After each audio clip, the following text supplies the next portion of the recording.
Chapter 1. The Witness. Rain fell like shattered glass over the city, carving rivers in the grime of forgotten alleys. Neon signs bled crimson and electric blue across wet pavement, their reflections fracturing in oily puddles.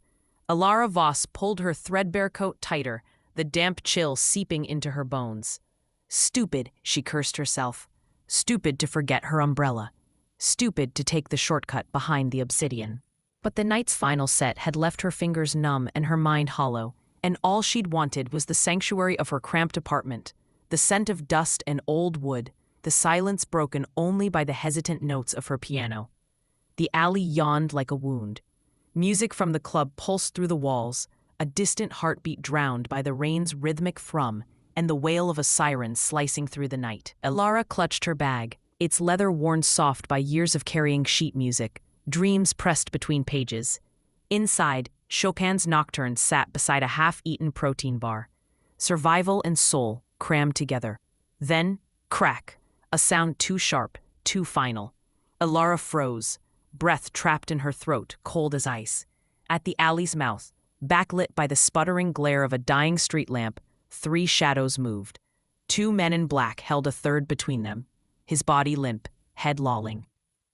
The third figure stood apart, taller, broader, an aura of coiled violence radiating from him.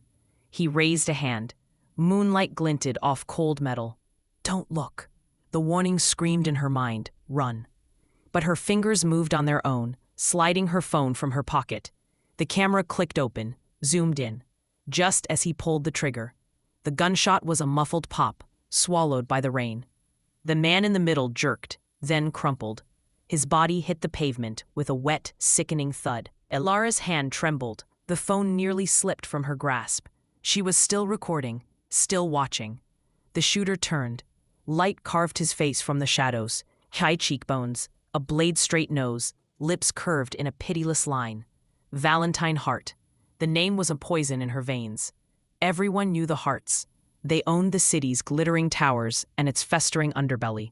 Valentine, the heir, was a ghost story told in whispers. He smiles when he breaks you. Her thumb stabbed the stop button. Too late. One of the men beside Valentine snapped his head toward her hiding spot. Eyes like chips of obsidian scanned the darkness. Alara ran. Her bag slammed against her ribs as she bolted. Rain stung her face. Footsteps pounded behind her. Real or imagined, she didn't know, didn't care. She wove through a labyrinth of dumpsters and discarded furniture, her boots skidding on slick concrete. A chain-link fence loomed. She scrambled over. Metal biting into